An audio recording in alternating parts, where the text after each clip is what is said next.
जानकारी कोई नहीं छिपा सकता। कोई कुछ कह रहा हो, सब जानकारी है।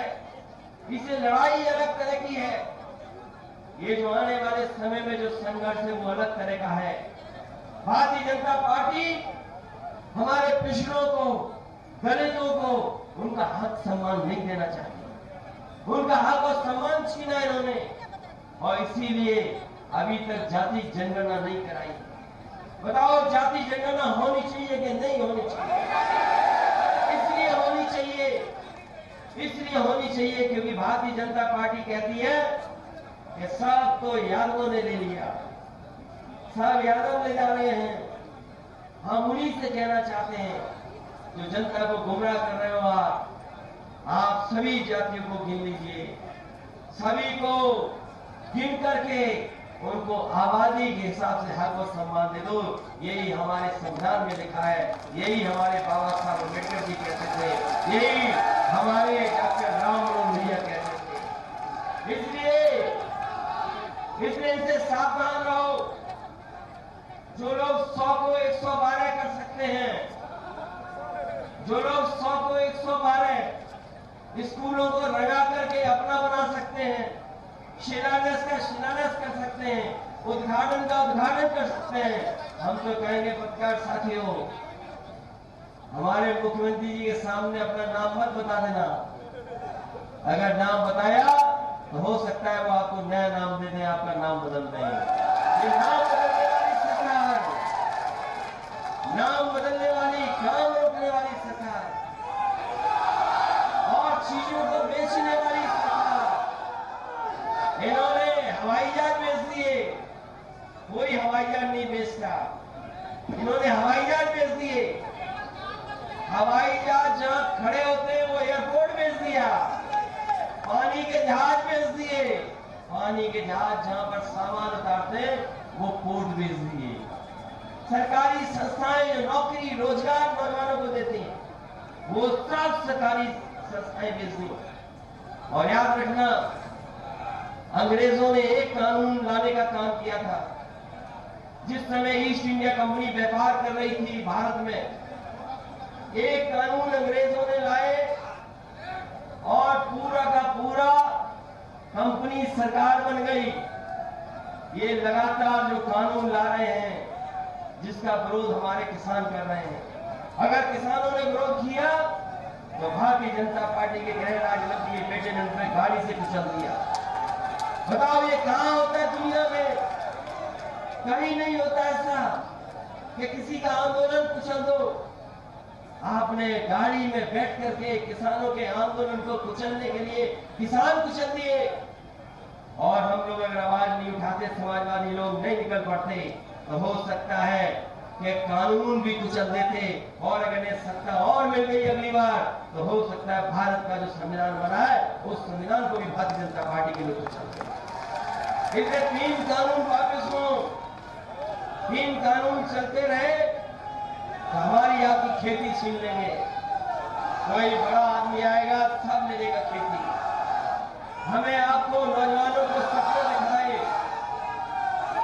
कि बुंदेलखंड में फैक्ट्री लगेगी, डिफेंस की फैक्ट्री लगेगी, यहां पर मिसाइल बनेंगी, यहां गोले बनेंगे, हवाई जहाज का जाने क्या क्या बनेगा। बताओ बुंदेलखंड के भाइयों बहनों, डिफेंस के नाम पर, डिफेंस कॉरिडोर के नाम पर जमीनें ले ली गई, लेकिन अभी तक कोई फैक्ट्री नहीं लग पाई। कहीं फैक्ट्री लगी हो तो बता दो,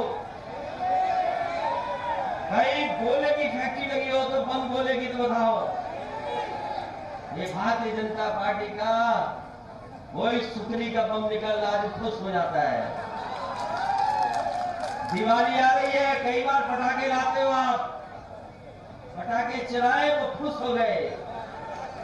ये जो डिफेंस कॉरिडोर इन्होंने सपना दिखाया था, हमारी गरीब जनता को धोखा देने का काम किया।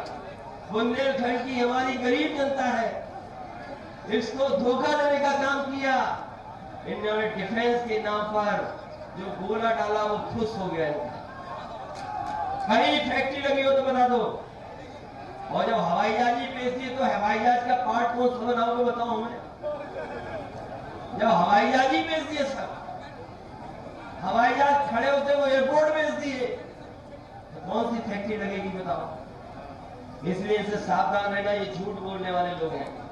और सोचो योगी होकर के अगर झूठ बोले तो कहां जाएंगे हम। इसलिए इनसे सावधान रहो बुंदेलखंड के लोगों, हमारे किसान भाई माताओं बहनों। हम लोग किसान को खुशहाल बनाने के लिए अगर नहरों से लेकर के हमें पानी का इंतजाम करना पड़े और लगातार कोशिश करेगी समाजवादी पार्टी कि किसान जहां एक फसल ले पा रहा है कोई इंतजाम ऐसा हो जाए तो हमारे किसान 2 फसलें लेने लगे, ऐसा इंतजाम हो जाए जिससे उनको ये जो मंडी बनी हुई है, हर जिले में मंडी बनाई थी समाजवादियों ने, जगह जगह मंडी बनाई थी, अगर पैदावार करो उसको सही कीमत दिलाने का इंतजाम समाजवादी लोग करेंगे। और साथ ही साथ हमारे बुंदेलखंड की धरती ऐसी है जो सरसों तिल से लेकर के सोयाबीन से लेकर के ऐसी पैदावार कर सकते हैं कि हमें विदेश से सरसों का तेल नहीं मंगाना पड़ेगा, विदेश से हमें तिल का तेल नहीं मंगाना पड़ेगा। यहीं पर फैक्ट्री लगाएगी समाजवादी पार्टी, आप तिल पैदा करोगे, हम लोग तेल निकाल करके बाजार में और आपको मुनाफा देने का काम करेंगे। ये समाजवादी लोग करते हैं। इसलिए मदद करना, इस बार वोटों का बुलडोजर चले भाजपा के ऊपर, क्योंकि भाजपा के लोगों ने बुंदेलखंड की जनता का अपमान करने का काम किया है और अपनी माताओं बहनों को विशेष बता के जा रहे हैं।